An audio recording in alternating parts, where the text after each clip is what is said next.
दास, गोविंद दास, शीत स्वामी, परमानंद दास, नंद दास, इन सबके भाव से वहां चर्चा होगी।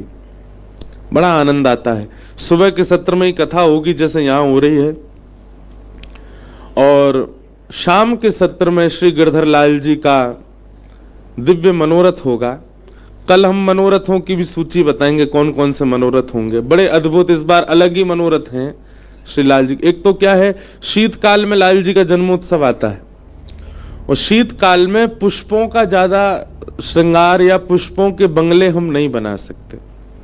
हम लोग भागवत जी को या व्यास जी को भी पुष्प पहना तो देते हैं, पर शीतकाल में पुष्प नहीं धराने चाहिए, क्योंकि पुष्प ठंडे होते हैं।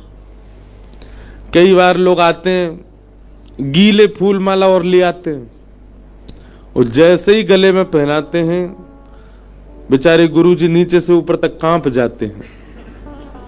आशीर्वाद तो क्या देंगे, बेचारे ठिठुर और जाते हैं।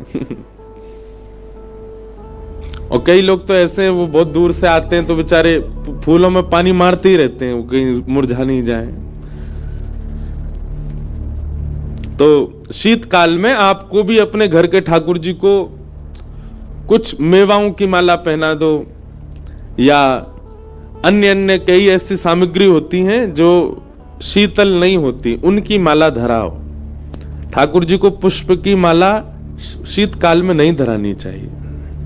हमारे यहाँ तो बहुत सारे भाव हैं। ठाकुर जी को गुलाब का इत्र नहीं लगता सर्दियों में, खस का इत्र नहीं लगता, मोंगरा का इत्र नहीं लगता, और चंदन का इत्र नहीं लगता।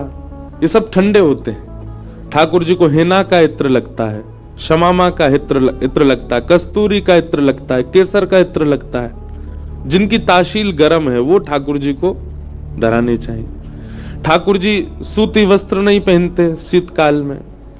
शीतकाल में ऊनी वस्त्र होने चाहिए, पर कई मंदिरों में ऊन का प्रवेश नहीं होता, तो ऊनी वस्त्र ना हो तो थोड़े मोटे कपड़े होते हैं, वेलवेट होता है, और भी बहुत कुछ होता है, वो ठाकुर जी को धराना चाहिए।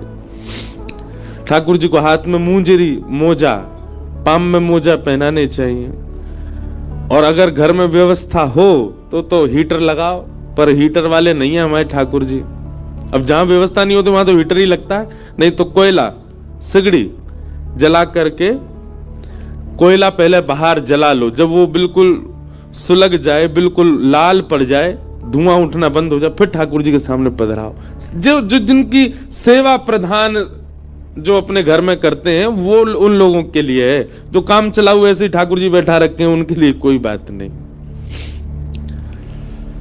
लेकिन जो सेवा भाव से करते हैं उन लोगों के लिए ये भाव है। ठाकुर जी को रात्रि में बढ़िया 2-2 कंबल रजाई उड़ा करके सुलाओ, एक नीचे बिछाओ, एक ऊपर लगाओ, इत्र लगाओ, रात्रि में घी की मालिश करो, ठाकुर जी को शीतल नहीं लगे, जाड़ो बहुत लगे हमारे लाला को, तो उस भाव से सेवा होती है। प्रसादी में भी भोग जो लगता है ठाकुर जी का, उसमें भी वही वस्तु आती है जिनकी ताशील थोड़ी गर्म हो। वो सब सामग्री नहीं धराई जाती जिनसे शीतलता का अनुभव हो। तो भाव प्राधान्य जिनकी सेवा है वो लोग इसका पालन करना, और जो केवल सुबह शाम दिया बत्ती वाली सेवा करते हैं वो जैसी है वैसी रहने दो। तो लाल जी का उत्सव है। शीतकाल की वजह से पुष्प के मनोरथ तो होते नहीं, इसलिए हमने इस बार बड़ी खोजबीन करके नए नए मनोरथ निकाले हैं गिरधर लाल जी के। रोज रात्रि में वहां संगीत के कार्यक्रम होंगे, और सब लोगों को एक बता दिया जाएगा पहले ही कि भाई ऐसे ऐसे वस्त्र पहनो। जैसे लाल जी की पोशाक वैसी सबकी पोशाक। लाल जी गुलाबी पहनेंगे तो सारे श्रोता भी गुलाबी पहनेंगे। लाल जी ने नीलो पहनो तो ठाकुर सब श्रोता भी नीले पहनेंगे। इस प्रकार वो उत्सवात्मक होता है। नाथ द्वारा में इस बार है। भारतवर्ष के कई संत, क्योंकि कुंभ है इसलिए कई संत तो आ नहीं पा रहे, पर हमारी उम्र के जितने हैं वो सब आ रहे हैं जो कथा करते हैं। सब लोगों का आगमन हो रहा है। संभवतः राजस्थान के मुख्यमंत्री जी भी आ रहे हैं, उनका भी आगमन होगा। भरतपुर वाले तो कहाँ जाएंगे? हमने आपके लिए यहाँ कथा करी, अब हमारे लाल जी के उत्सव में आओ। तो ये सब भाव है। और संभवतः अभी हम कंफर्म नहीं है, पर हमको थोड़े थोड़े अंदर से ऐसे लग रहे हैं, एक आध बार स्वप्न भी आ गया है, अगले वर्ष लाल जी का ब्याह होगा, हमारे लाला ब्याह करेंगे। और अगली साल का जो उत्सव होगा यानी कि 2026 का, बताओ 7 वर्ष को लाला बाल ब्याह करेगा। 7 वर्ष का जन्मोत्सव होगा। ठाकुर जी 14 को 7 वर्ष के होंगे और 15, 16 2 दिन में ठाकुर जी का ब्याहुला उत्सव होगा। और अगले वर्ष का जो उत्सव है, अब होगा कहां ये तो हम पर्ची डालते हैं लाल जी का, पर होगा ब्रज में ही। तो मन है वृंदावन, गोवर्धन, बरसाना या फिर नंदगांव, 4 जगह की पर्ची डाली जाएंगी ठाकुर जी के आगे। जहां ठाकुर जी स्वीकृति प्रदान करेंगे, ठाकुर जी का ब्याहुला होगा। तो सर्दी तो बहुत पड़ती है, पर निकालेंगे लाला की बारात होएगी, सब नाचेंगे गाएंगे आनंद करेंगे, बढ़िया उत्सव होगा। इस बार नाथद्वारा में उसकी भूमिका बन जाएगी। एक बात बताएं बंधुओं, किसी के यहां ठाकुर जी की भावजन्य सेवा जब आ जाती है ना, उसका हर दिन उत्सव बन जाता है। 365 दिन हमसे पूछो, हमारे 400 उत्सव होते हैं एक साल में, हर दिन उत्सव है। और ऊपर से कृपा ठाकुर जी ने कथा की दे रखी है, तो वैसे ही उत्सव हो जाता है। हम ये सोचो, महीने में 4 बार जन्माष्टमी मनाते हैं हम, महीने में 4 बार जन्माष्टमी। कल मनाई थी, अब मनाएंगे 19 तारीख को वृंदावन में, फिर तो राम कथा है तो वहां तो रामनवमी मनाएंगे, पर फिर जनवरी में फिर 4 जन्माष्टमी, पहली काशी में मनाएंगे, फिर नाथद्वारा में मनाएंगे, फिर द्वारिका में मनाएंगे। ऐसा जीवन सबका हो जाए, उत्सवात्मक जीवन। और उत्सवात्मक जीवन कब होता है? जब आपकी प्रायोरिटी ठाकुर जी होते हैं। अधिकतर क्या होता है, हम आप पर थोप नहीं रहे, जबरदस्ती नहीं कह रहे हैं, पर अधिकतर क्या होता है, आप ठाकुर जी को केवल अपनी मनोकामना पूर्ति के लिए रखते हैं। पर हमारे वृंदावन भाव में ठाकुर जी से कुछ मांगा नहीं जाता, दिया जाता है, प्रदान किया जाता है। अभी हम जहां कथा करके आए ना, कोकिल साईं हमारे वृंदावन का एक बड़ा अद्भुत स्थान है, गोपनीय स्थान है। तो वहां मैंने कथा में बताया था कि जो हमारे कोकिल साईं थे, सिंधी में संत, सब संतों को साईं ही बोलते हैं, इसलिए उनको साईं कहते थे। उनका नाम कोकिल इसलिए था कि वो स्वयं को कोकिल का रूप मान करके और नेत्रबंद करके द्वापर में चले जाते थे, और द्वापर में कृष्ण विरह में बरसाने में बैठी श्री जी के पास कोयल बन करके ठाकुर जी का जो विरह श्री जी को हो रहा होता था, उस विरह को दूर करते थे। कभी कभी नेत्रबंद करके सतयुग में चले जाते थे, और वहां अशोक वाटिका में विरह से व्याकुल श्री सीता जी का विरह दूर करने का प्रयास करते थे, इसलिए उनका नाम कोकिल साईं पड़ा। वो मानसी भाव में जाकर के श्री जी का, किशोरी जी का, जानकी जी का विरह कम करते थे। कैसी अद्भुत सेवा थी उनकी। कलयुग में रहते हुए सतयुग और त्रेता में जाते थे। मतलब ऐसा नहीं है कि वो प्रत्यक्ष ही पहुंच, पर उनका भाव ऐसा था। वो उनको जब रामायण में जब देखते थे कि अशोक वाटिका में सीता जी बड़ी दुखी है, तो वो सह नहीं पाते थे। अब वे कहते मैं इसको कैसे बदलूं, मैं श्री जी के नेत्रों में अश्रु नहीं देख सकता।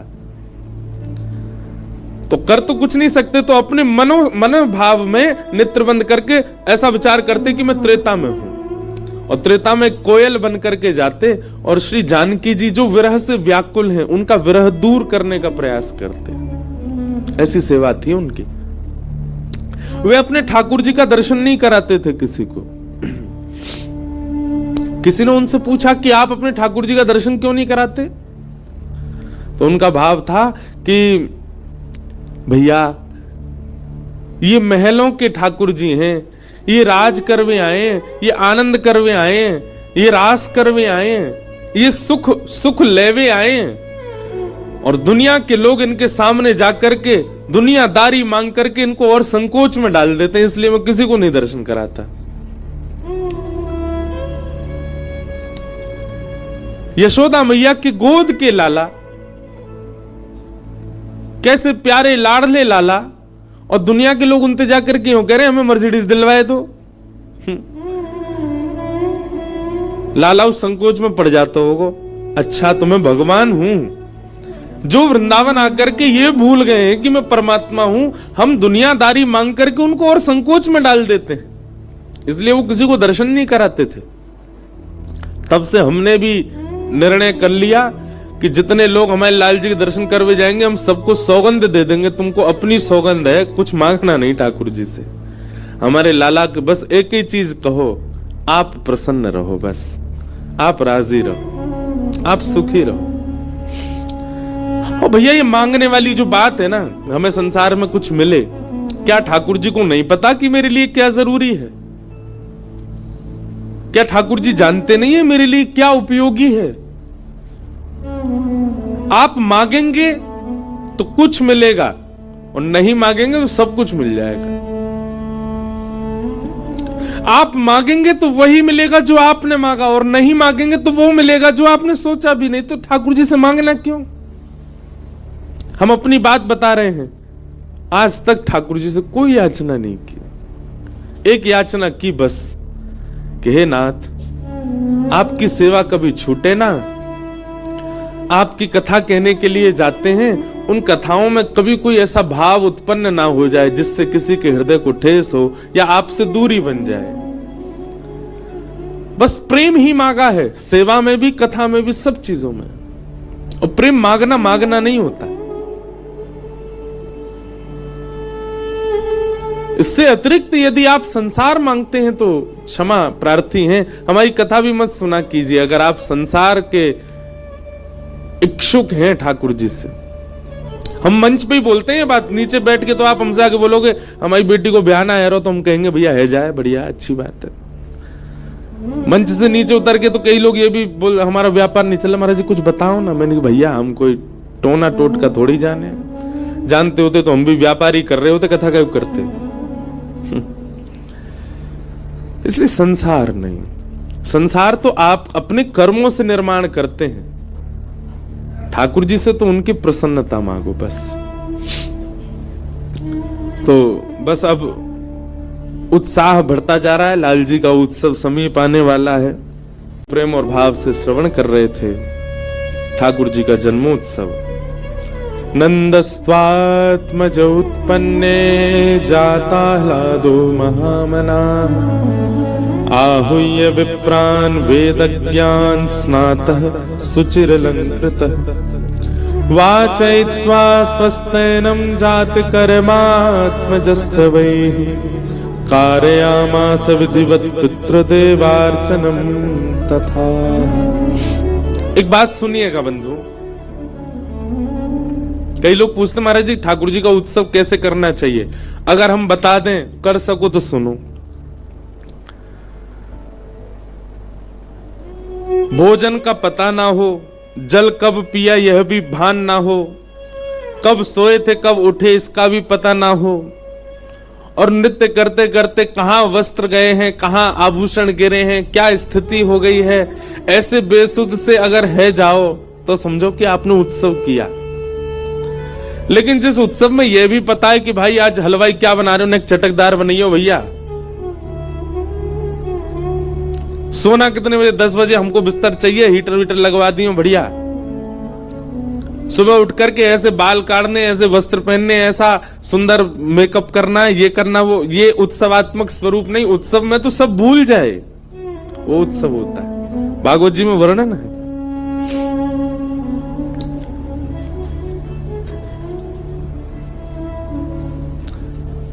ब्रजवासियों की ऐसी स्थिति हो गई है कि कब सोए हैं, कब जागे हैं, कब खाए हैं, कब पिए हैं, इसका कोई पता नहीं है।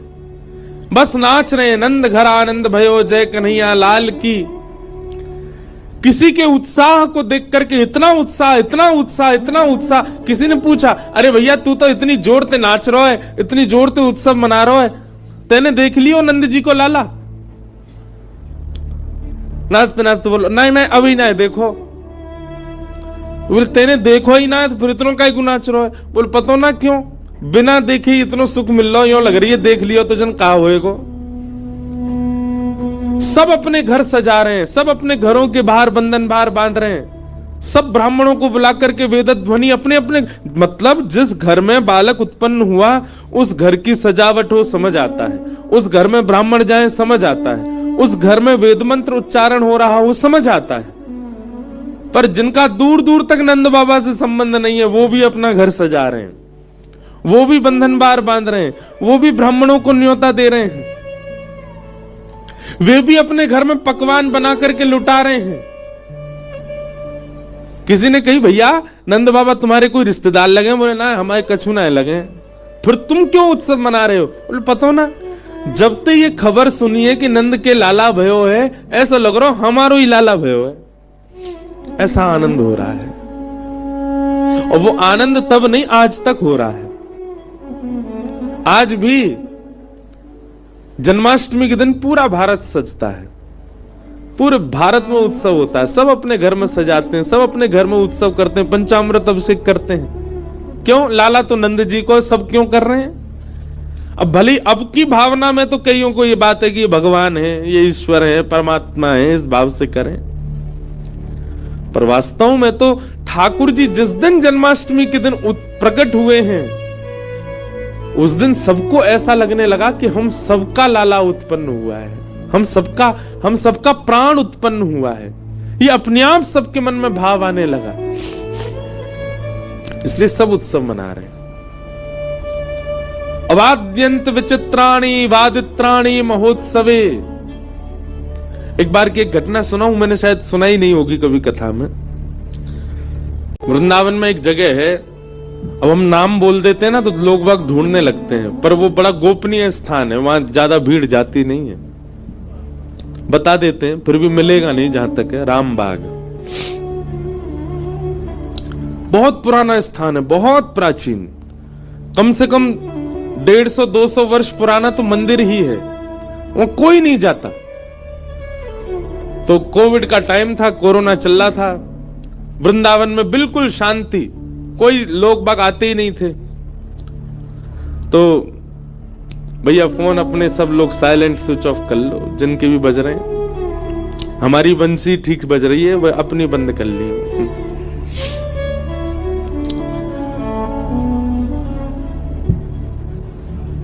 तो वृंदावन में रामबाग उस जगह पे हम गए तो वहां 2 महात्मा रहते थे, अभी भी 2 ही रहते हैं।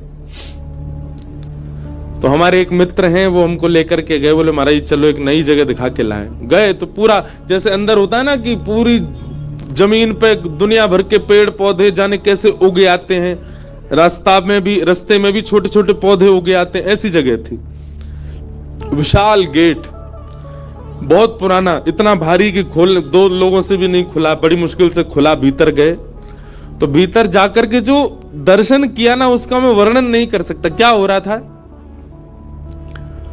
2 महात्मा आपस में नाच रहे थे, फूल उछाल रहे थे और टॉफियों को ऐसे एक दूसरे पर उछाल रहे थे। ये दृश्य देखा। और बगल में एक तखत रखा था और उस तखत पर ऐसे चौकी, और चौकी के ऊपर जहां भागवत जी रखी ना वहां पे एक ट्रैप रिकॉर्ड रखा था। ट्रैप रिकॉर्ड में पिताजी की कथा चल रही थी और पिताजी की कथा में भी जन्मोत्सव चल रहा था ठाकुर जी का, और दोनों महात्मा फूल उछाल उछाल करके नाच रहे थे। हम जैसी आए तो महात्माओं ने हमको भी बिठाया। मैंने कहा बाबा जी क्या कर रहे हो? तो क्या बोले मैं अभी तक 70 कथा करवा चुका हूं आपके पिताजी की। मैंने कहा कैसे? बोले हम पे 7 दिन की कथा का पूरा सेट है, जब मन होता है तब पूरी कथा पहले दिन से ही लगाते हैं, और पहले दिन की कथा लगा के जैसे बाकायदा यजमान आरती करते हैं, जैसे तिलक करते हैं, हम ये ट्रैप रिकॉर्ड को तिलक कर दे, इन्हीं कोई माला पहना देते हैं, और बाकायदा जो जो उत्सव आपके पिताजी कथा में बताते हम सारे उत्सव दोनों मिलकर के यही करते हैं। उस दिन वास्तव में उन दोनों को देख करके लगा कि असली कथा का उत्सव आनंद ये लोग ले रहे हैं, बिना व्यवस्था के भी सब उत्सव है रो उनको।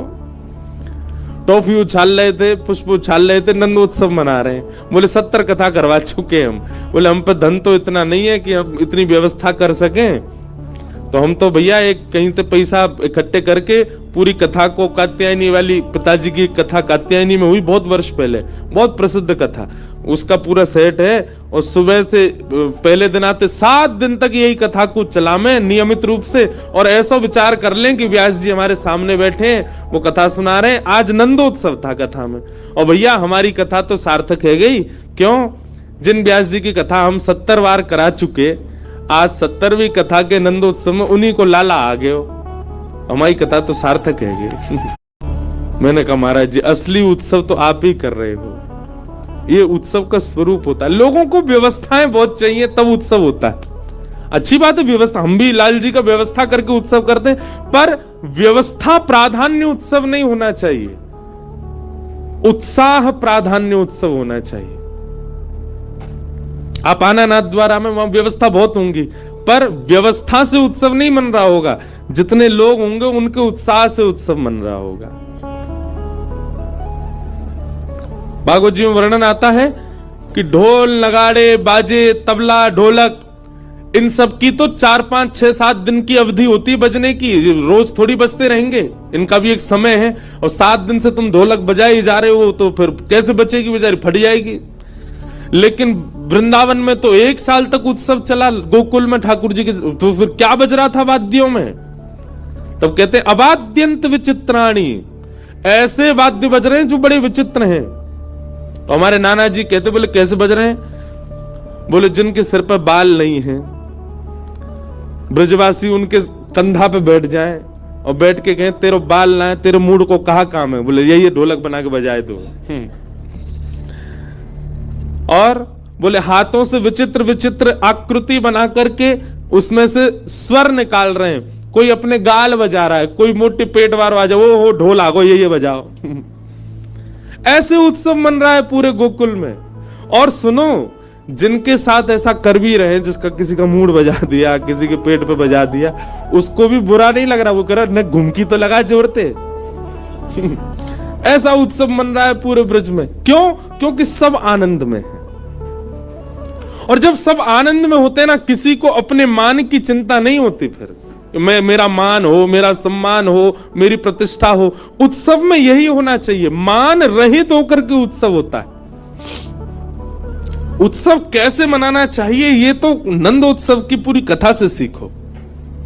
मान रहित होकर के, नींद रहित होकर के, निद्रा रहित होकर के, क्षुधा रहित होकर के, वही उत्सव है। एक हमारे हैं प्रेमी पंजाब के, उन्होंने कथा कराई, तो कथा में सारे ब्राह्मणों को भोजन पे बिठाया। अब वो 1 रोटी 2 रोटी 4 रोटी तक तो बेचारे सबरे जीम लिए, और 5वीं रोटी लाए। अब ये थाली लेके भागे, वो पीछे पीछे रोटी लेके भागे। ये सब बोले इतना क्यों खिलाते हो आप? तो मैं वहीं बैठा था, तो क्या बोले? बोले महाराज जी ब्राह्मण भोजन में तब मानूं कि पाते पाते ब्राह्मण हॉस्पिटलाइज्ड हो जाए।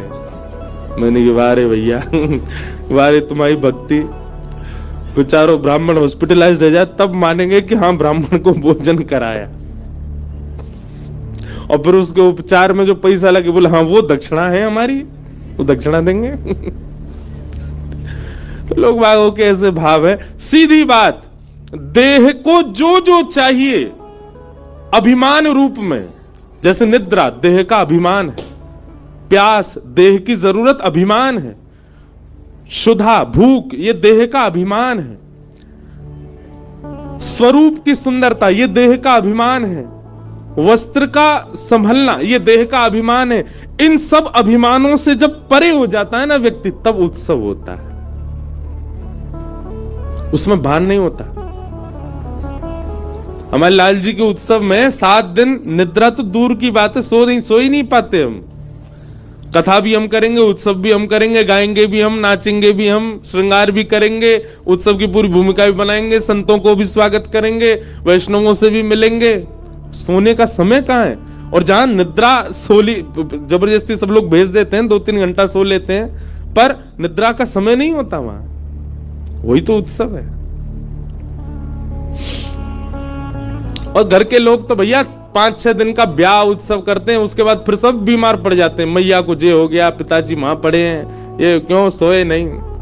पर लाल जी के उत्सव विश्राम होगा, 2 दिन बाद से दूसरी जगह कथा भी शुरू हो जाएगी और सब स्वस्थ रहेंगे, क्योंकि वो उत्सव वो यज्ञ से कम नहीं है।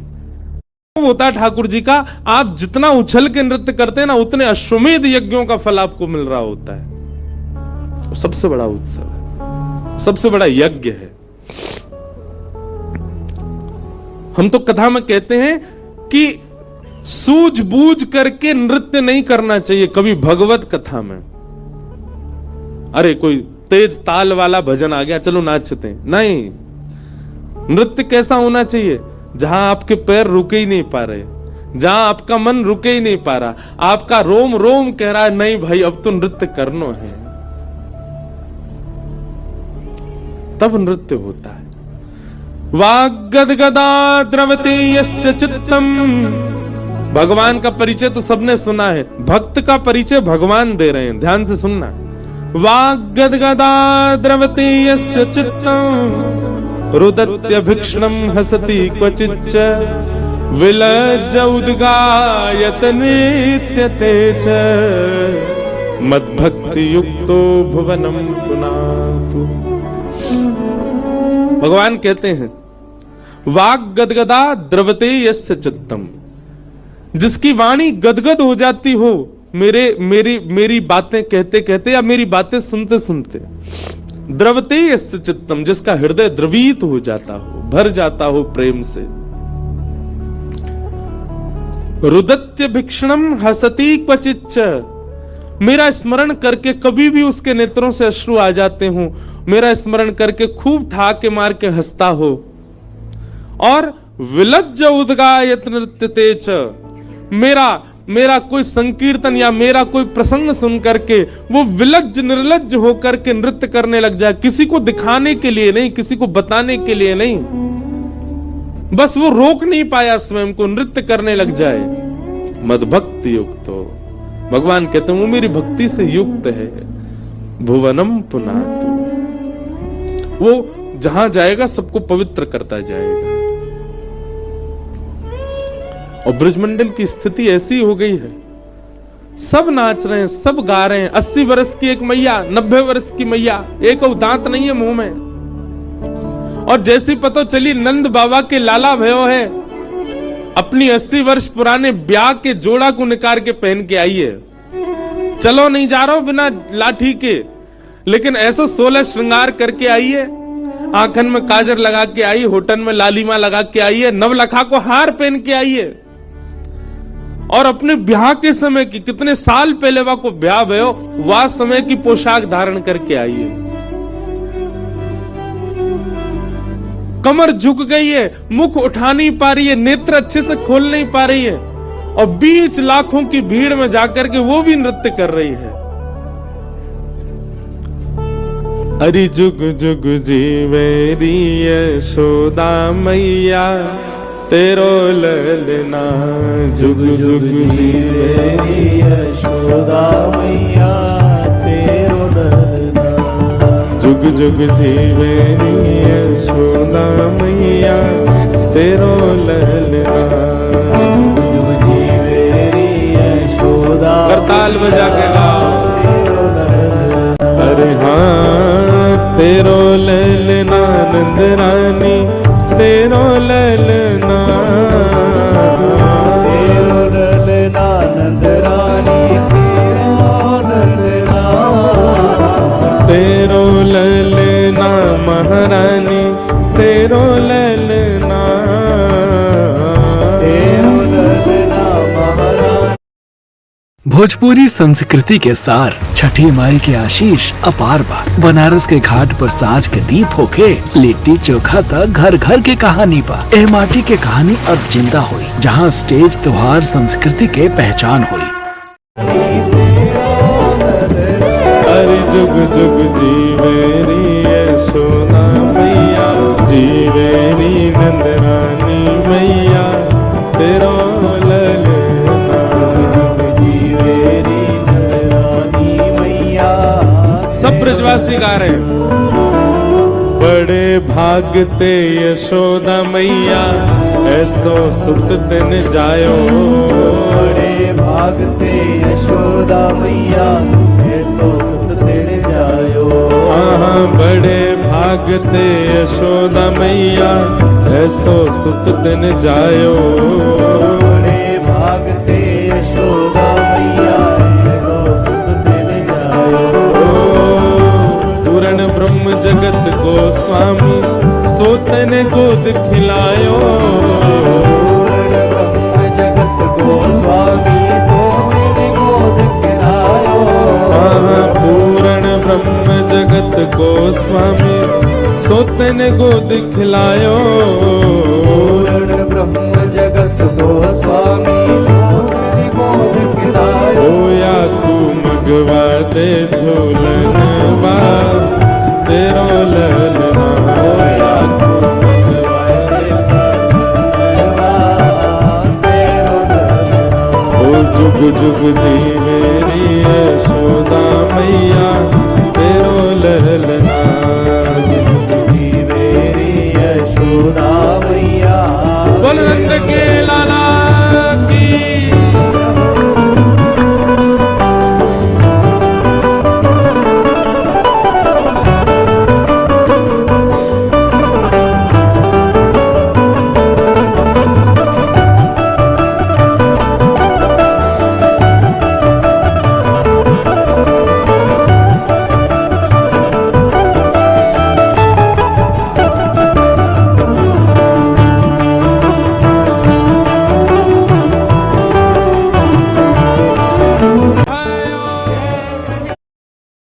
टाइम डैगर की शक्तियों की मदद से मैं टाइम को रोक भी सकता हूँ। जहां मार्कर लगा है मारकर भी वहीं वापस आ सकता हूँ। क्यों हिला डाला ना। अब चुपचाप BGMI डाउनलोड करा खेल। नंद घरा नंद भयो यशोदा के लाला भयो। ब्रज प्रतिपाल भयो। हे नंद घरा नंद भयो। हे नंद घरा नंद भयो। हाँ गंगा घर आनंद भयो। आज ये नंदोत्सव कहाँ मन रहो? श्री गंगा जी के घर में मन रहे हो। गंगा घर आनंद भयो। हे भोले घर आनंद भयो। हे नगर आनंद भयो। हे यशोदा के लाला भयो। हाँ जग प्रतिपाल भयो। श्री राधा रमण लाल भयो। श्री राधा वल्लभ लाल भयो। हे नंद घरा नंद भयो। आनंद घरा नंद भयो। हे नंद घरा नंद भयो। बोल नंद के बधाई हो। की बधाई दे रहे हो, जोर की दो बधाई हो। विराज जाओ सब लोग। पूरे ब्रजमंडल में आनंद है रो। ब्राह्मण देवता ऐसे स्वस्वरण को पाठ कर रहे हैं महाराज। नंद बाबा आनंदित है रहे हैं। और तभी आगमन हुआ प्रथम राक्षसी का, जो कि आ ही जाती है जब ऐसा चल रहा हो तो। बिल्कुल विराज जाओ सब लोग आनंद से। बंधुओं देखो एक बात बहुत ध्यान से सुनिएगा। संपूर्ण कथा ना मानव को कुछ ना कुछ सिखाने के लिए होती है। सब लोग इधर देखिए, आपस की चर्चा मैया बाद में कर ली हूं, नेक हमारी चर्चा सुन लो, पर आप बतियाते रहियो पूरे दिन। परसों के बाद नेक शांत मत रहियो।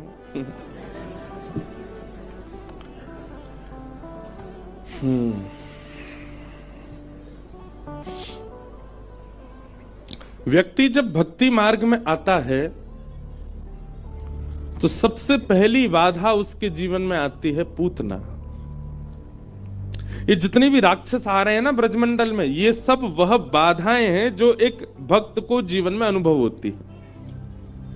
मैं फिर कहूंगा, भक्तों की कैटेगरी में मैं उनको बिल्कुल नहीं लेता जो ठाकुर जी से केवल संसार की याचना करते हैं। वो भक्त नहीं है, वो याचक है।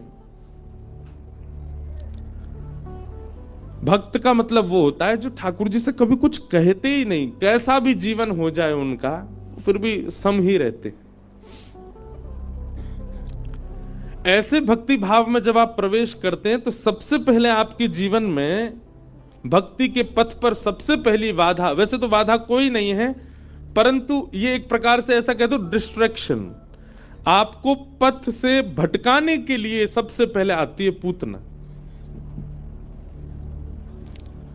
आप वृंदावन जाना प्रारंभ कर दिया, आपने गुरु कृपा से नाम जप प्रारंभ कर दिया, अपने ठाकुर जी अपने इष्ट को भजना शुरू कर दिया, तो सबसे पहले आपको डिस्ट्रैक्ट करने के लिए आएगी पूतना। पूतना का स्वरूप क्या है कि पूतना है कुछ और दिखाएगी कुछ। है कौन? राक्षसी। है कौन? कुरूपणी। है कौन? अत्यंत विचलित। है कौन?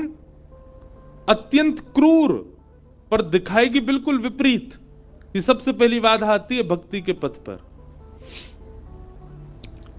वो आपको ऐसा दिखाएगी कि वो परम सुंदरी है, कभी कभी तो ठाकुर जी से भी ज्यादा स्वयं को सुंदर अनुभव करा सकती है।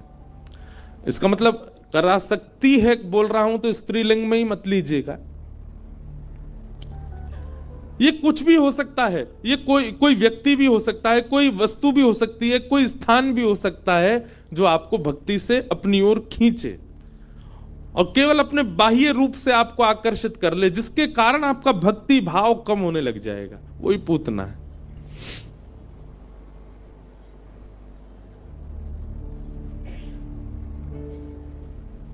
हम उसके बाह्य आवरण पर इतने आकृष्ट हो जाते हैं, हमें लगता है कि ये सर्वश्रेष्ठ है, पर नहीं, उसका आंतरिक रूप कुछ और है।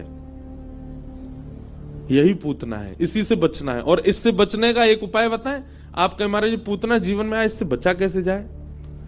अपने सदगुरु के वचन और आप जिस भी प्रसंग को सुनते हैं, सत्संग सुनते हैं, कथा सुनते हैं, उसको ध्यान पूर्वक सुना कीजिए। बंधु, कथा केवल सुनने का विषय नहीं है। कथा सुनकर के आप केवल लोगों ने ना रिचुअल की तरह समझ लिया कथा को। जीवन में एक कथा तो करानी चाहिए, ये पैसा हमने अलग से निकाल के धर रखे हैं कथा के लिए, कराए दो कथा। कथा ऐसे नहीं होती है। कथा कोई रिचुअल नहीं है, कथा कोई एक नियम नहीं है कि बस करा ली हो गया काम। का जीवन परिवर्तित हुआ, का जीवन परिवर्तित हुआ। कथा क्या करती है? विवेक बुद्धि को जागृत करती है। विवेक बुद्धि मतलब व्यक्ति है 70 वर्ष का, उसने आधे से मेरे से तीन गुना आधे से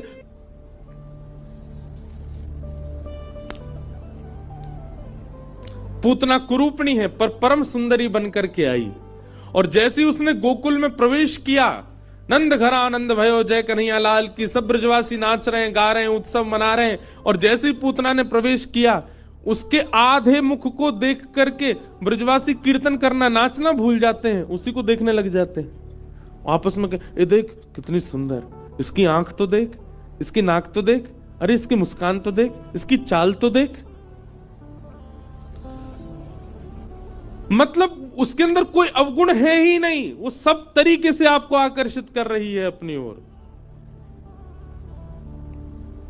वो बोलती है तो अच्छी लग रही है, चल रही है तो अच्छी लग रही है। एक और बात बता दूं आपको, अगर किसी व्यक्ति में गुण ही गुण दिख रहे हैं, गुण ही गुण दिख रहे हैं, कोई अवगुण है ही नहीं है, समझना कोई तो गलती गड़बड़ी है इसमें। संसार में है और इसमें कोई गड़बड़ी नहीं है, इसकी कोई भी चीज हमको अनुचित नहीं लग रही है।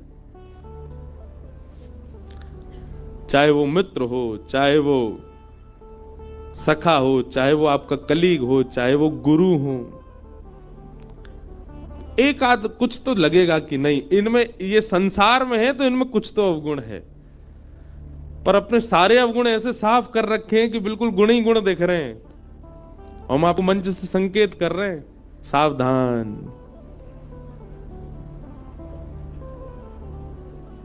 गंगा जी देखो कैसी दिखती हैं, बिल्कुल हरी हरी सी बह रही हैं। ऊपर से देखो तो एक दाना भी कोई वैसा नहीं है, देख कर क्यों लगता है गले से लगा ले, पर जैसे कूदोगे अंदर पत्थर भी हैं विशाल, माथा वाता फूट जाएगा। जल का जो टेम्परेचर है वो इतना कम होगा कि महाराज रोम रोम कांप जाएगा, पानी बर्फ, वो खून बर्फ बन जाएगा।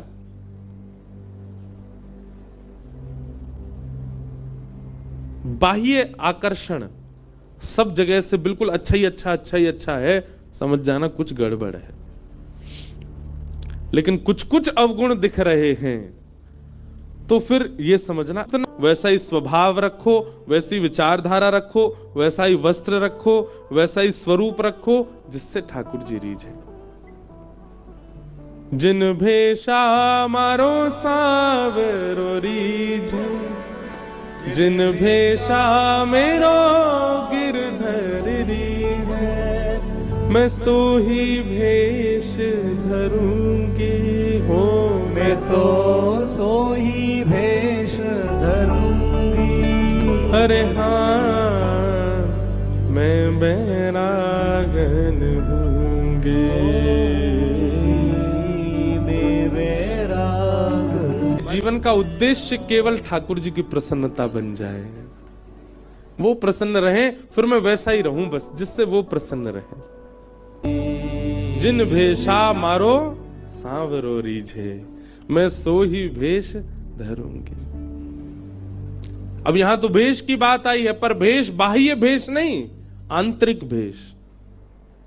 मीराबाई का जो मूल पद है ना, शील संतोष धरूं घट भीतर, शील संतोष धरूं घट, गुरु के ज्ञान रंगू तन कपड़ा, गुरु के ज्ञान, सब लोग गाओ।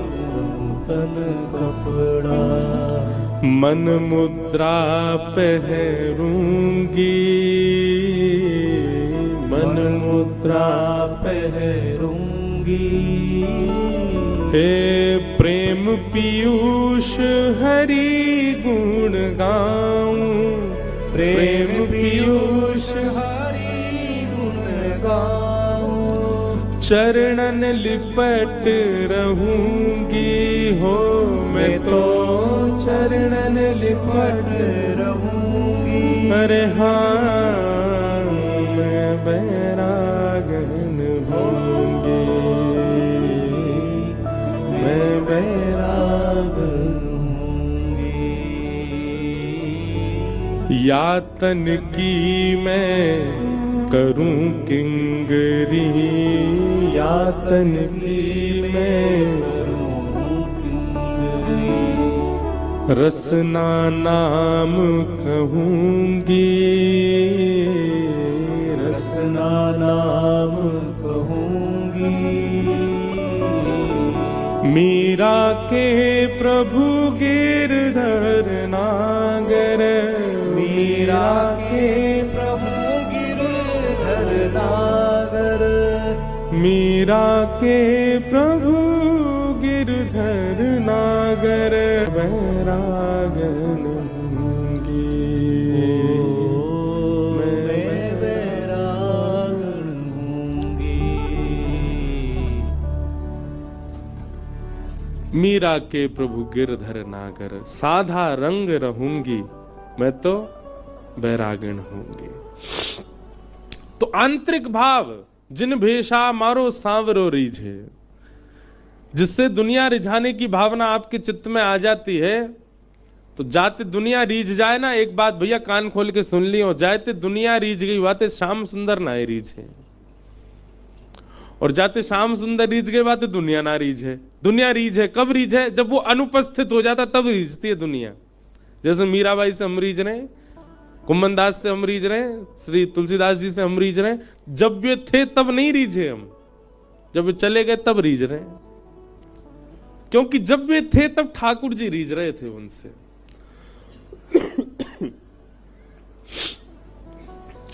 पूतना को ठाकुर जी ने नहीं देखा। जैसे पयोधर भगवान के मुख में पधराया पूतना ने, ठाकुर जी ने उसके विष को पिया, दूध को पिया, पुण्यों को पिया, पापों को पिया, रस तत्वों को पिया, और जैसे ही प्राणै समम रोष समन्वितो पिबत, प्राण पीने लगे ठाकुर जी, अपने रूप में प्रकट होने लगी, भयाभय रूप हो गया पूतना का। और जैसे ही भयाभय रूप हुआ ठाकुर जी ने अपने हाथ ऐसे हटा लिए। हाँ अब बढ़िया लग रही है। क्यों? बोले जैसी है अब वैसी लग रही है, जैसी जैसी तू बनाई गई है अब तू वैसी बन गई है। अष्टावक्र का नाम सबने सुना होगा। अष्टावक्र कहते हैं कि हम जैसे भी हैं, हमें ठाकुर जी ने ऐसे ही देखने के लिए बनाया है। हाँ, अवगुणता जीवन में है, उसको गुण में परिवर्तित करने का प्रयास करो, पर बाह्य रूप से या अपने आंतरिक कई अंगों से आप जैसे हो ठाकुर जी ने वैसे ही बनाए हो, वैसे ही रहो। कई लोगों का रंग बहुत सांवला होता है, लगे रहते पूरे दिन गोरे हैवे में। हमारे संग भी एक दो लोग ऐसे हैं, देखने मत लग जाना कौन से हैं। और पूरे दिन महाराज उनको बस यही रहता है कि क्या करें, गंगा जी के पानी से ही नहाओ, शायद क्या पता रंग न करे। जैसे सांप कांचरी छोड़ देता है ना नहीं आ जाती है। अरे भैया तुम ऐसे ही बढ़िया लग रहे हो, ठाकुर जी को ऐसे ही प्रिय हो, ऐसे ही रहे आओ। ठाकुर जी ऐसे ही देखना चाह रहे हैं आपको, क्यों बाह्य रूप से अपने आप को परिवर्तित करना।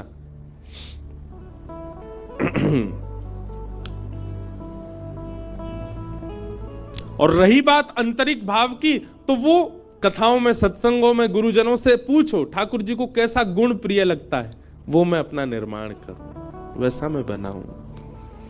मीराबाई ने इस पद में लिख दिया है वैसे तो सब कुछ। शील संतोष धरूं घट भीतर। शीलता मतलब कोई कितना भी गुस्सा करे, कितना भी कुछ करे, मैं शील रहूं मतलब ठंडी, ठंडा भाव रहे, स्वभाव रहे मेरा, ठाकुर जी को प्रिय।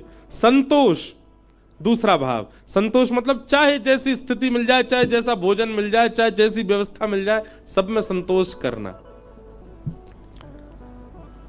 ममता पकड़ रहूंगी, ममता मतलब दया। तीन गुण तो मीराबाई ने बता दिए। और गुरु के ज्ञान रंगूं घट कपड़ा, गुरु के ज्ञान से अपने आप को परिवर्तित करूं। मीरा के प्रभु गिरधर नागर साधा रंग रहूंगी। आपको गीता गंगा जी के तट पर ये मैं बैरागन जो पद हमने गाया ना, उसमें दो ही अंतरे गाए।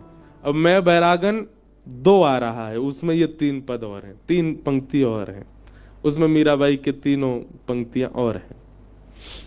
आएगा अगले वर्ष आ जाएगा। तो ये केवल पद नहीं है, भजन नहीं है नाचने वाले, ये बहुत बड़े सूत्र हैं, इनको अपनाइए जीवन में, बन जाइए वैसे जिससे ठाकुर जी रीझे। पूतना का भगवान ने वध कर दिया। बोलो पूतना मर्दन भगवान की। सब गोपी ग्वाल लेकर के ठाकुर जी को भागे गौशाला। गैया के मूत्र से ठाकुर जी को स्नान कराया, पूंछ से ठाकुर जी को झाड़ा लगाया। ठाकुर जी की वैद्य है गैया, और गैया से ठाकुर जी प्रसन्न है गए। धीरे धीरे ठाकुर जी 3 महीना के भय करवट उत्सव हुआ। ठाकुर जी ने पहली बार करवट लई महाराज, पूरे गोकुल में उत्सव भयो। तभी सक्टासुर नाम का दैत्य आ गया, और इसी सक्टासुर को भगवान ने अपने प्रादप प्रहार से नष्ट कर दिया। भगवान धीरे धीरे 1 वर्ष के है गए। अब 1 वर्ष के जैसे ही लाला भये हैं, नेक नेक चलनो सीख गए हैं, नेक नेक खड़ो हेनो सीख गए हैं। आहा कितना सुंदर दृश्य दिखाते हैं। भागवत जी में कहते हैं कि नंद भवन में जितने खंबे लगे हैं ना, सब खंबों में मणियां मड़ी हुई हैं, मणियां। और वो मणियां कैसी हैं कि उनमें अपना प्रतिबिंब दिखता है, मतलब अपने आप को देख सकते हैं आप। तो ठाकुर जी क्या करते हैं, गुटमुन चल के खंबे के पास जाते हैं और खंबे में जा करके खंबा पकड़ पकड़ के खड़े होते हैं और फिर मणि में स्वयं को देखते हैं। और स्वयं को देख करके ठाकुर जी अपने ही रूप की बलैया लेते। आहा, कितना प्यारो लग रहा हूं मैं। ठाकुर जी को पता नहीं है कि वो खुद ही हैं, पर अपने ही रूप को देख करके मणि खम मणि प्रतिबिंब विलोकत नाचत कुंवर कन्हैया। आहा, ठाकुर जी को लगता कोई सखा आ गया मेरे सामने अपने ही रूप को देख करके। मणि खम मणि प्रतिबिंब विलोकत, अपने प्रतिबिंब को जब ठाकुर जी अपने मणि में देखते हैं तो क्या करते हैं, उसको सखा मान करके और फिर ठाकुर जी उसके आगे हाथ उठा करके नृत्य करने लग जाते हैं अपने प्रतिबिंब को देख करके। नाचत कुंवर कन्हैया। आहा, यशोदा मैया ये सब दृश्य देख करके आनंदित हो जाती है। धीरे धीरे ठाकुर जी बोलने लगे। कैसे बोले, मैया ने गोद में बैठा लिए लाला, वो लाला बोल मैया। ठाकुर जी नहीं बोले, हंस गए बस मैया को देख के। इतने में नंद बाबा आए, बाबा बोले को मेरी गोद में दो। ठाकुर जी बाबा की गोद में चले गए। बाबा बोले लाला बोल बाबा। ठाकुर जी फिर हंस गए, बाबा नहीं बोले। अच्छा, ठाकुर जी का स्वभाव रोते बहुत कम है, हंसते ही रहते हैं। रोहिणी मैया आई, अरे मोह दो, मेरो नाम लेगो। लाला बोल बड़ी मैया। यशोदा मैया बोली मैया ना बोल लो, बड़ी मैया कैसे बोलेगो। बलराम जी आए, मेरी गोद में दो, मेरो छोटा भैया ये मेरो नाम बोलेगो। छोटे से ठाकुर जी को लेके बलराम दाऊ दादा बोले लाला तेरो गुरु तो मैं ही हूं, तो को उधम सिखाऊंगो, तो को माखन चुरानो सिखाऊंगो, तो को गैयान को हाकनो सिखाऊंगो। मेरो नाम नहीं लेगो, पहले गुरु को नाम पहले लेना चाहिए। चल बोल भैया। छोटे से लाल जी हंस जाए, कछु बोले नहीं। पूरा घर बैठो बुलवावे, लाला बोल दे मैया बाबा भैया, कछु तो बोल। इतने में ही आंगन में गैया आ गई। सो ठाकुर जी वाकी तरफ उंगली करके बोले गैया। आहा, सब लोग आनंदित है गए, सब बलिया लेने लगे। ठाकुर जी ने सबसे पहले शब्द का उच्चारण क्या किया, गैया। सबसे पहले ठाकुर जी बोले गैया। और जैसे ही ठाकुर जी बोले गैया, गैया बोलने के बाद मैया बोली लाला फिरते बोलियो। ठाकुर जी बोले मैया। अब मैया बोल गए। नंद बाबा ने गोद में लिए तो बोले बाबा। रोहिणी मैया ने गोद में ली बड़ी मैया। और जैसे बलराम जी ने गोद में लिया, अब सब बोलते भैया बोलते, भैया नहीं बोले। दाऊ जी को परेशान करे, दाऊ दादा के लाला मैंने कहा बिगाड़ो, तो धीरे से बोले भैया। अब तो पूरे नंद भवन में उत्सव मनन लगो, सब नाच रहे हैं, सब गा रहे हैं, सब लाला को गोदी में ले ले करके उछल रहे हैं। बोले हमारो लाला बोलन लगो। महाराज पूरा गोकुल इकट्ठा है गयो। अब सब अपनी गोद में ले, सब अपना नाम बुलवा में मधुमंगल के। लाला बोल दिया मधुमंगल। ठाकुर जी बोले दारी के तोत रहा हूं अभी, कैसे बोलूं। ठाकुर जी बोले नहीं, मन में विचार। अच्छा, ये भगवान के जो सखा है सब बड़े हैं ठाकुर जी से। मधुमंगल, श्री दामा, तनसुका, मनसुका, सबसे छोटे ठाकुर जी हैं। इन सब ने ठाकुर जी को खिलाया गोद में। लेकिन 3 बरस के हवे के बाद सबन के राजा बने डोले पूरे ब्रज में। मधुमंगल, श्री दामा भले कितने बड़े हो, ठाकुर जी को आके रोज प्रणाम करें। आहा, पूरे ब्रजमंडल में उत्सव मन रहा है, सब नाच रहे हैं और सबके नृत्य को देख करके ठाकुर जी भी नृत्य कर रहे हैं। आहा, पूरे ब्रजमंडल में आनंद उत्सव मन रहे हैं। ठाकुर जी 3.5 वर्ष के है गए। भगवान को नामकरण संस्कार करने के लिए श्री गर्गाचार्य जी महाराज पधारे। ठाकुर जी को नामकरण संस्कार भयो। भगवान का नाम इदानिम कृष्णताम गतः, श्री कृष्ण रखा गया।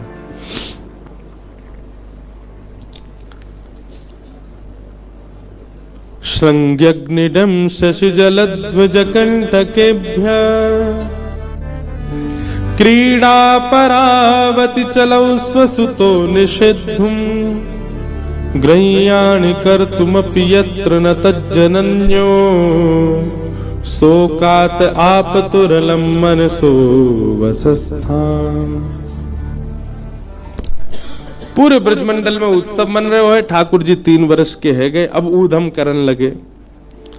कभी गैया के सींग पकड़ के हिलाए दें, जोर जोर से हिला में गैया खड़ी है जाए सो ठाकुर जी लटक जाए, और जैसी लटके तो ऐसा लगे वृक्ष पे कोई फल लटको हो।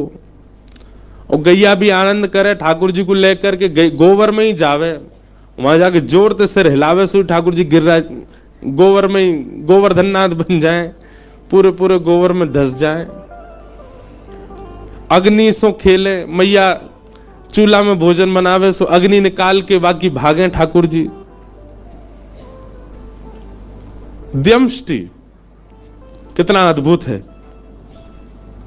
ठाकुर जी क्या करते हैं, गैया के जाए बछड़ा, जो बछड़ा होवे रोज जामे गौशाला में जाके, ठाकुर जी को कोई काम नहीं है, जो जो नए नए बालक भय बछड़ा उनको जाएंगे, जाकर के उनको मुंह खोल के उनके दांत गिने और फिर अपने दांत गिने।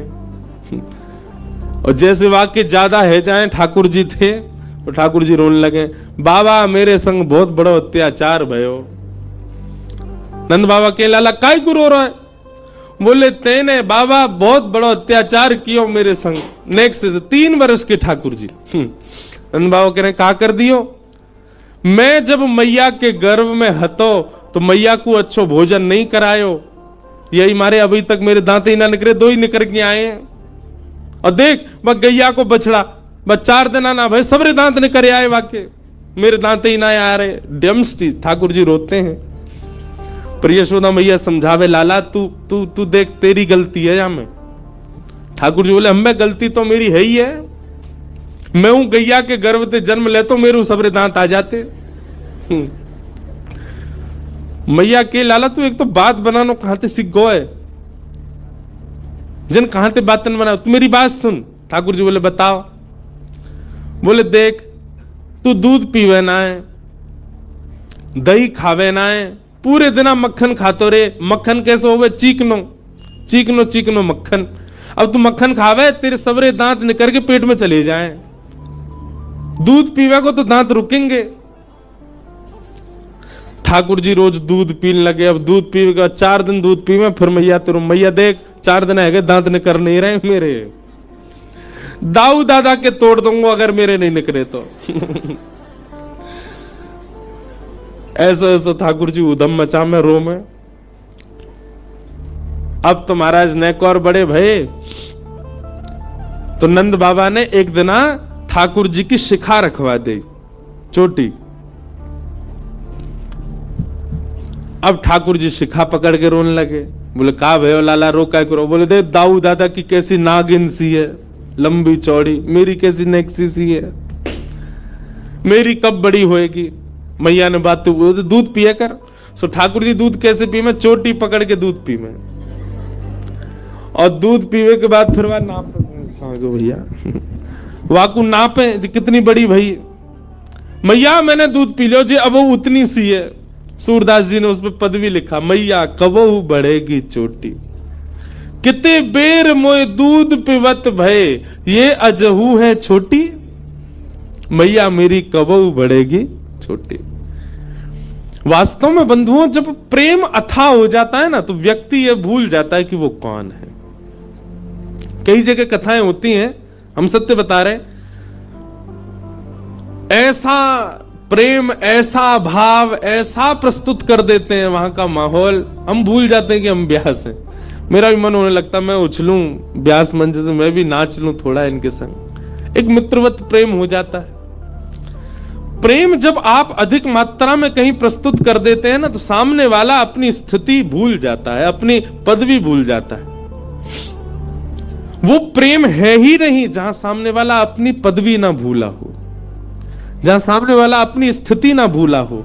वो अभी भी ये मानता है कि वो एक कलेक्टर है, वो एक नेता है, वो एक राजनेता है, वो एक बहुत बड़ा मिलीनियर है, बहुत बड़ा बिलीनियर है, आपने क्या प्रेम किया कि वो अपनी स्थिति से ही कभी निकल नहीं पाए, अभी भी उसी गुमान में है कि वो कुछ है। प्रेम तो उसको मानो जहां प्रस्तुतिकरण के बाद सामने वाला यह तक भूल जाए कि वो कौन है। और वो ठाकुर जी के साथ हुआ है। ठाकुर जी भूल गए हैं कि वो परमात्मा है। एक नन्हे से बालक के भांति, कहां बालक बड़ा होता है तो बड़े लोगों को चिंता होती है बड़ा क्यों हो रहा है, या ठाकुर जी को ही चिंता हो रही है मैं बड़ों काहे को रहा हूं, मैं छोटा ही रहूं, मैं ऐसी लीला करते ही रहूं। इसलिए वृंदावन चंद 4-5 वर्ष के बालक के भांति ही रहते हैं। हमारे श्रीनाथ जी, श्री जी बाबा, उनका तो स्वरूप 4 वर्ष का ही। हमारे गिरधर लाल जी जो हैं, ये स्वरूप 4 वर्ष के लाला का ही माना जाता है। भले ही हम उनका 6वां उत्सव मना रहे हैं, 7वां मनाएंगे, ऐसे ठाकुर जी के तो 500 उत्सव मनेंगे, पर लाला 500 वर्ष के थोड़ी आ जाएंगे। लाला तो वही रहेंगे 4 वर्ष के। इतना प्रेम मिला ठाकुर जी को कि उसी बाल अवस्था को स्थिर कर दिया ठाकुर जी ने वृंदावन में। आज भी बालक ही है वृंदावन के लाला। कहां 7 वर्ष के पुजारी ने सेवा करनी प्रारंभ की राधारमण जी की, वो 80 वर्ष के हो गए, पर लाला वैसे ही हैं, छोटे से ही। लाला बड़े नहीं हुए। ठाकुर जी ने अपने उस बाल रूप को, और बाल रूप नहीं कहूंगा, मैं कहूंगा प्रेम से सुसज्जित अपने उस रूप को ठाकुर जी ने वृंदावन में स्थिर कर दिया।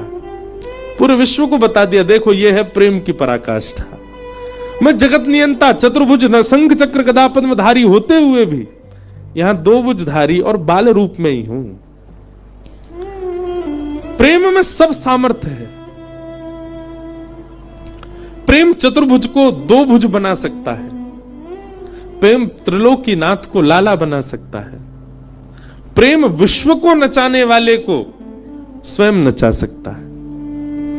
ये प्रेम की सामर्थ्य है। ब्रजवासियों ने इतना प्रेम दिया है ठाकुर जी को, इतना प्रेम दिया है कि ये सब लीलाएं प्रकट कर रहे हैं ठाकुर जी। इन लीलाओं से कुछ सीख नहीं रहे हम लोग।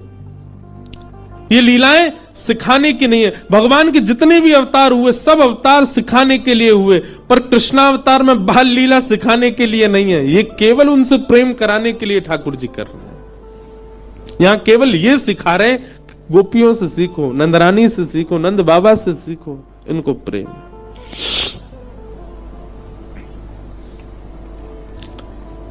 श्रृंग्यग्निड्यम शशि जलद्विजकंटकेभ्य। एक दिन ठाकुर जी हवन करने लगे। सब ग्वाल बाल बोले, लाला जी क्या कर रहे हो? छोटे से 3 बरस के लाला, अरे तू नहीं जाने हमारे नंद बाबा रोज अग्निहोत्र करें, रोज हवन करें। मैंने नंद बाबा से पूछी, बाबा जी क्या कर रहे हो? तो बाबा ने मोकू बताई कि अग्निदेव को प्रसन्न करवे के काजे मैं रोज हवन करूं तो वहां से अग्निदेव प्रसन्न हो जाएंगे, और जैसे ही अग्निदेव प्रसन्न हो जाएंगे फिर मैं जो मांगूंगा सब मिलेगा। तो वाद ना से मैंने वो हवन शुरू कर दिया है। और ठाकुर जी हवन कैसे कर रहे हैं? नंद भवन के पीछे खूब बड़े बड़े वृक्ष लगे हैं, उनके सूखे पत्ता जब नीचे गिर जाएं सबन को इकट्ठो करके उनमें आग लगाए दें, और कछू पत्तान को चूरा बना के ओम स्वाहा मधुमंगल श्रीदामा तन सुखा मन सुखा धन सुखा सुबल, ये सब ठाकुर जी के मित्र हैं। सब बैठ गए। लाला तो तू अग्निदेव को प्रसन्न करके कहां मांगेगो? अब देख भैया मेरी उम्र बढ़ती जा रही है, अब मैं बुढ़ापे की ओर जा रहा हूं, अब मेरा ब्याह होना चाहिए, या हमारे सुंदर छोरी मिले मुझको ब्याह के काज हवन कर रहा हूं। मधुमंगल श्रीदामा दौड़े दौड़े गए, जेऊ पत्तान के चूरा बना लाए। लाला हम करेंगे तेरे संग। हम तो लाला तू तो 3.5 बरस को भयो, मैं 8 को हैगो, जे 16 को हैगो, हमारो ब्याह कब होएगो? हम तो पहले 13 हैगो, तो हम तो चुल्लू भर पानी में डूब के मर जाएंगे। तो सबने हवन करने लगे। इतने में ही ठाकुर जी को सखा श्रीदामा बोलो, लाला हमने देखिए यज्ञ के बाद में ब्राह्मण भोजन होयो करे, और यज्ञ तो हैगो लेकिन बिना ब्राह्मण भोजन के यज्ञ फल ना दे। ठाकुर जी बोले, चल पूरे गोकुल को ब्राह्मणन को निमंत्रण दिया मैं। और ठाकुर जी उंगली पकड़ के अपने सखान की, छोटे से हैं लाला, उंगली पकड़ के चल रहे हैं। पूरे गोकुल में गए, ब्राह्मण को निमंत्रण दिया, हमारे यहाँ यज्ञ भयो है, भोजन पावे आ जाइयो। सबरे ब्राह्मण शाम को, महाराज नंद भवन से अगर निमंत्रण आ जाता है तो ब्राह्मणों के घर में चूल्हा नहीं जलता। क्यों? ब्राह्मणों को लगता है नंद बाबा अगर भोजन पे बुला रहे हैं तो समझो 56 भोग तो बने ही होंगे। ब्राह्मणों ने सब अपनी पत्नियों से कहा, हाँ सुनो, आज चूल्हा मत जलाइयो, नंद भवन से निमंत्रण है, और सुनो डिब्बा और दे दो, तुम्हारे काजी भी लेके आवेंगे। ब्राह्मण सब बढ़िया नहा धो के, चटकदार कपड़ा पहन के, चंदन फोटा लगाए के, इत्र मड़ के सबरे पहुंच गए नंद भवन। यशोदा मैया ने देखी इतने सारे ब्राह्मण, नीचे उतर के आई, आहा जय हो धन्य भाग्य हमारे, आज नंद भवन में इतने सारे ब्राह्मण आए। ब्राह्मण बोले, मैया स्वागत सत्कार बाद में करियो, पेट में चूहा कूद रहे, जल्दी पहले भोजन करा। आज आपके घर यज्ञ भयो, बाकी प्रसादी जल्दी पवाओ मैया। मैया बोली, कौन सा यज्ञ? हमारे घर तो कोई यज्ञ ना भयो, कौन सी प्रसादी? कोई हलवाई ना लगे हमारे यहाँ, ऐसा कोई आपको कोई ने कौन ने कही आपने हमारे घर यज्ञ भयो? ब्राह्मणन के नेत्रन में आंसू आ गए। मैया ऐसा मत कहो, हम घर को चूल्हा भुजवा के आए, ब्राह्मणी तो कह के आए, तेरे का डिब्बा में धरवा के लामेंगे। मैया बोली, वो तो ठीक है, पर कही कौन ने आप थे? बोले, आपको लाला आयो, संग में मधुमंगल श्रीराम सबरे सखान के संग आयो। मैया सिर पकड़ के बैठ गई। कहा? अच्छा, भागवत जी में वर्णन है, ठाकुर जी क्या करते हैं पता है? सुबह तैयार होके सबसे पहला काम है, ठाकुर जी गौशाला जाएंगे, गौशाला जाके सब गैयान को दंडवत प्रणाम करेंगे, नेक्स्ट से लाला, और वाके बाद नंद भवन से निकल जाएं। और ठाकुर जी को काम कहा है पूरे दिन? अभी गैया नाचरा में, अभी काम कहा है पूरे दिन जामेंगे। जो तिलकधारी, जो वैष्णव, जो संत, जो ब्राह्मण मिल जाएंगे ना रास्ता में, उनको रोक करके उनको प्रणाम करेंगे, आप यहां डोल रहे हो, मैं पूरे गोकुल में ढूंढ रहा हूं, कोई जान ना पहचान जबरदस्ती। और ठाकुर जी की बात सुन के ऐसे गोल मटोल से गाल देख के सबरे उनको, अरे लाला तू हमें क्या ढूंढ रहा हो? अरे मैं नंद जी को लाला हूं, नंद बाबा ने मुंह को बताई कि आप यहां डोल रहे हो गोकुल में, आपके काजी मैया ने आज पकवान बनाए 56 भोग, घर जाओ पाके आओ। सबन को निमंत्रण दे दे, रास्ता में जो मिल जाए, ब्राह्मण मिले, विप्र मिले, संत मिले, वैष्णव मिले, सबन को निमंत्रण दे दे, और स्वयं के अते पते नहीं है शाम तक। यशोदा मैया के पास आके सब कह रहे, मैया लाइए, लाओ प्रसाद पवा दो। मैया बोली, अब मैं कैसे पूछूं ये कहां से आए? बाबा कब आगमन भयो? आपको नाम भूल रही हूं मैं। अरे मेरा नाम सुतीक्षण दास है, लाला भेजो ना, आपने मुझको निमंत्रण दे। मैया बोली, हम दारी के मैं बताऊंगी। शाम को जब ठाकुर जी आवे तो मैया मुंह फुला के बैठी है, मैया की गोद में आके, मैया, ठाकुर जी गोद में जैसे ही चढ़े, मैया के, अरे तुमने मेरी बात सुन, हमारो घर कोई आश्रम बना रखो होते ने, यहाँ भंडारो चलतो रहे पूरे दिन, ब्राह्मण ने संतन ने सबन ने न्योतो दिया वे, मुंह को बता तो देकर, मैं को पवावे को मना नहीं कर रही, पर मुंह को पतो तो हो कितने लोग आवेंगे। पतो चली 20 ब्राह्मणन को भोजन कराओ, बाकी बाद 25 संतन को निमंत्रण दिया है। तू पूरे दिन भट्टी जली रहे, पूरे दिन यहीं बैठी रहूं मैं, काहे को करे ऐसो? मैया मैंने अगर तू कुछ सच बताई दियो तू मुझको मारेगी। मैया बोली, बिल्कुल ना मारूंगी। अरे भैया, संत भोजन करानो, ब्राह्मणन को प्रसाद पवानो, या में कोई अपराध थोड़ा ही है, लेकिन मुझको कारण बता, तू करे काहे को ऐसो? बोल, मैया मैं कछु दिनाते एक चीज अनुभव कर रहा हूं। कहा, तू नेक फूलती जा रही है, नेक मोटी है गई है। और मैया मुंह को यूं लगे अगर मेरे ब्याह तक तू बहुत मोटी है गई, फिर कैसे बैठेगी? तो या हमारे पूरे दिना तेरो श्रम बनो रहे, तूने एक पतरी सी है जाए हमारे पूरे दिन, तो काम करवाने को ये मैंने तरीका ढूंढो कि तेरे पास आते रहेंगे वैष्णव संत भक्तजन, पूरे दिन तू उनको बना बना के पवाई, सिर्फ पतरी है जाए। मैया लेके छड़ी भागी ठाकुर जी के पीछे, मोह पत्रों करेगो। गौ ब्राह्मण संत प्रतिपालक श्री कृष्ण, ऐसे ठाकुर जी की लीला करते हैं। ब्राह्मण सब आ गए, मैया बोली अब देखो थोड़ी देर प्रतीक्षा करनी पड़ेगी, प्रसादी बनना ही है आप सबन को, पर तब तक अपने यजमान को तो मिलवाओ, कहां है जाने निमंत्रण दियो।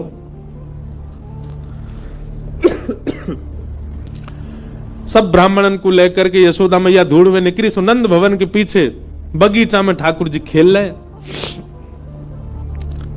मैया ने जाके आवाज लगाई, कन्हैया ओ लाला यहां पे आ।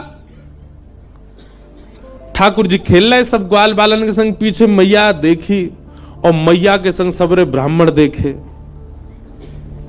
ठाकुर जी बोले, ए श्रीदामा जी तो सांची में आ गए सबरे, हमें तो यूं लगी हम बालक जान के हमारी बातन को ऐसी छोड़ देंगे, जी तो सांची आ गए और देख सज धज के और आए।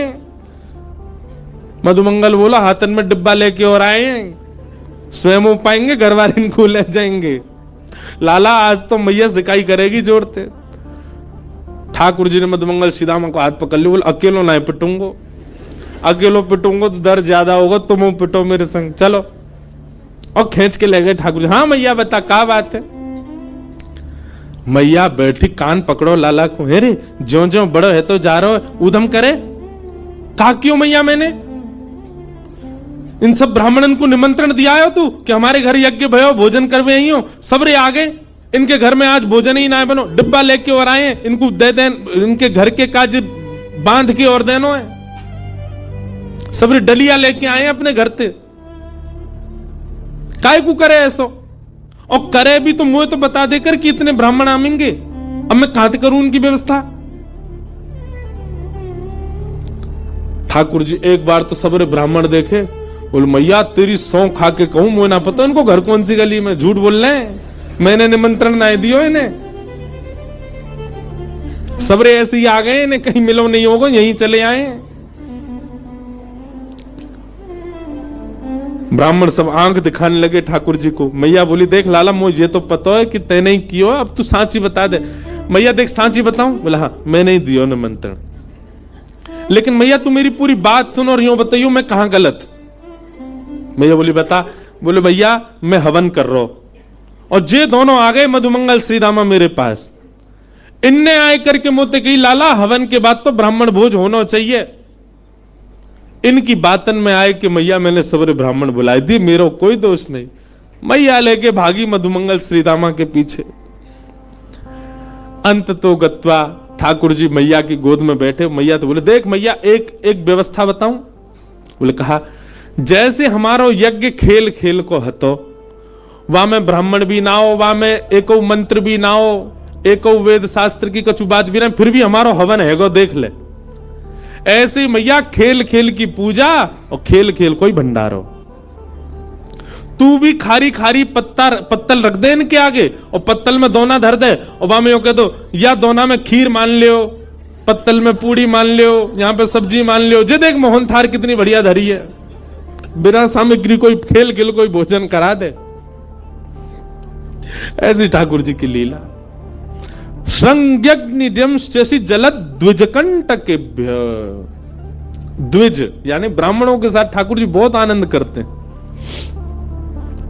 इस प्रकार ठाकुर जी क्या कर रहे हैं, ब्रजवासियों का प्रेम और बढ़ रहा है, ठाकुर जी की लीलाओं से घट नहीं रहा। ऐसी लीला करते हैं ठाकुर जी। एक दिन ठाकुर जी सब ग्वाल बालों के संग खेल रहे थे। खेलते खेलते ठाकुर जी को अनुभव हुआ कि भैया नेक में ही गिर जाएं, नेक में ही रोन लगे। ठाकुर जी ने मन में विचार किया, अरे ग्वाल बालों तुम सबरे इतने पतरे दुबरे काई को, कुछ खाओ पियो क्यों ना हो। ग्वाल बाल बोले, लाला तेरे काजे तो 9 लाख गैया, सबन को दूध घी दही मक्खन सब है। ठाकुर जी बोले, तुम्हारे घर में तो सबन के में गैया बंधी है, काय को ना पियो करो दूध घी दही। ग्वाला बोले, कंस ने हम सब ब्रजवासीन के ऊपर कर लगा रखो है। कर माने टैक्स, कि जितनी भी गैया हैं उनमें से कछु गैया को बस 1-8 किलो दूध ही रख सके हम घर में, और घर में सदस्य 15, दूध रुकेगा 1 किलो, बाकी सब मथुरा भेजनो पड़े। कंस की आज्ञा है, नहीं तो बाकी सैनिक दंड करें। ठाकुर जी बोले, कंस ऐसो करे? बोले हाँ। ठाकुर जी ने मन में विचार किया कि ये ब्रजवासी अभी तो मेरी बात नहीं मानेंगे, पर इन सब लोगन को गौरस दिलाने के लिए मोये कछु करना पड़ेगा। ठाकुर जी बोले भैया देख, गौरस घर में होगा तो कर देना पड़ेगा, लेकिन वह गौरस की अगर चोरी हो जाए तो कर कैसे देना पड़ेगा? सबरे ग्वाला बोले लाला कहा कहना चाह रहा हो? बोले मैं यूं कह रहा हूं जितने अच्छे काम करने सबरे आज कर लो, कल तो चोरी होएगी। राजी राजी नहीं मिलेगा तो चोरी करके खाएंगे। सुबल मधुमंगल आदि लाला देख तू जो कहेगा सब करेंगे, चोरी नहीं करेंगे। ठाकुर जी बोले क्यों? चोरी क्यों ना करोगे? और कोई को धन थोड़ी लूट रहे हैं, कोई की संपत्ति थोड़ी लूट, अपनी ही संपत्ति, हमारो धन है गैया को रस, वही को तो लूटना चाह रहे हैं। बस कंस जैसे राक्षस ने वहां पर कर लगा दियो, और कर माफ तो होएगा ना, और मैं अभी बालक हूं, मेरी बात कोई मानेगा ना। या हमारे एक ही उपचार है हमारे पास, चोरी करके खाओ, अपनी सामग्री चोरी कर लो। लाला चोरी ना करेंगे। भगवान बोले क्यों ना करोगे? हमारी मैया के चोरी करवे ते ब्याह ना होवे। ठाकुर जी बोले ब्याह की पड़ रही है तो है ब्याह करवे चलेगो, और पत्र दुबरे से तो ब्याह ना होवे, खावेगो पीवेगो ना, शरीर ना बनेगो, कौन ब्याह करेगो तोते? और कल को बहू ब्याह के लायो और कोई हवा आगो पकड़वे, कैसे मारेगो भाई? हवा कुमार विक्का जी भी तो बल चाहिए। और अगर तुम सबरे मेरे संग चोरी ना करोगे तो तुम सब अकेले जाओ, अलग खेलो, मैं और दाऊ दादा अलग खेलेंगे। अपने से दूर जावे की जैसे ही कही, सब ग्वाल बाल बोले लाला तू जो कहेगो हम सब करेंगे, तो दूर ना रहेंगे। अब तू बताए दे कैसे करना। ठाकुर जी बोले बस एक ही बात है, आज जितने अच्छे काम करने सब कर लो, और कल ते सबरे चोरी करेंगे। कैसे करनी है? बोले सबसे पहले चोरी मैं अपने घर में ही करके देखूंगा। Practice makes man perfect. Thakur ji बोले पहले प्रैक्टिस तो घर में ही होगी। और ठाकुर जी महाराज सवेरे सवेरे उठ करके सीधे गए अपने घर में ही चोरी करने लगे। यशोदा मैया ने पकड़ लिए। शाम को सबरे ग्वाला मिले, हाँ रे लाला कैसी रही? बोले घर में तो भैया पकड़ लिया, अब तो भारी करनी पड़ेगी। ठाकुर जी ने रजिस्टर्ड संस्था बनाई, बाल गोपाल चौर प्रचार प्रसार मंडल, और वाके अध्यक्ष बने 3.5 वर्षीय श्री कृष्णचंद्र भगवान। और सब रे ग्वाल बाल लगे महाराज सब चोरी करें। सब लीलाएं हमने बहुत बार विस्तार से सुनाई हैं। इस प्रकार ठाकुर जी की वृंदावन में गोकुल में चोरी लीला चली। आगे दामोदर लीला आती है। मैया ने ठाकुर जी को पकड़ के उखल से बांध दिया। ठाकुर जी ने दोनों वृक्षों का स्पर्श किया, वृक्ष टूट करके गिर पड़े, और उनमें से कुबेर के पुत्र नल कुंवर मणिग्रीव प्रकट हो गए। भगवान की स्तुति गाई, भगवान ने उनको मुक्त कर दिया। तत्पश्चात सबने कही मैया अब गोकुल में इतने संकट आ चुके हैं ठाकुर जी के ऊपर, अब गोकुल में नहीं रहना चाहिए। और सब ब्रजवासीन के सहित यशोदा मैया लाला को लेके नंद बाबा सहित सब वृंदावन चले गए। बोलो वृंदावन धाम की। वनम वृंदावनम नाम पशव्यम नवकाननम गोप गोपी गवाम सेव्यम पुण्याद्री तृणवीरुधम। वृंदावन जाकर के ठाकुर जी रहने लगे। बंधुओं, वृंदावन ब्रह्मा जी ने नहीं बनाया। ब्रह्मा जी के द्वारा निर्माण पूरी सृष्टि का हुआ। ऋषिकेश भी ब्रह्मा जी ने बनाया, हिमालय भी ब्रह्मा जी ने बनाया, सब ब्रह्मा के द्वारा निर्मित है। समुद्र भी ब्रह्मा जी ने बनाया, पर वृंदावन ब्रह्मा ने नहीं बनाया। इसीलिए हम गाते हैं श्यामा हृदय कमल सो प्रगट्यो, श्यामा हृदय कमल सो प्रगट्यो। श्री किशोरी जी के हृदय से प्रकट हुआ है वृंदावन। अभी नाचियो मत मैया, अभी बैठे रहो, अभी ना गा रहा हूं मैं, अभी रुक जा। अभी ऐसी 2 लाइन गा रहा हूं बस, अभी गाना रहो, अभी बैठी हूं। समझा रहा हूं वृंदावन कहा है। श्यामा हृदय कमल सो प्रगट्यो, श्यामा हृदय कमल सो प्रगट्यो। और जब किशोरी जी के हृदय से प्रकट हुआ, उसी वृंदावन को जब ठाकुर जी ने देखा तो श्याम हृदय कुभाए, वृंदावन प्यारो वृंदावन, श्री वृंदावन प्यारो वृंदावन, हे श्री वृंदावन मेरो वृंदावन, श्री वृंदावन प्यारो वृंदावन। वृंदावन क्या है? किशोरी जी के हृदय से प्रकट हुआ है।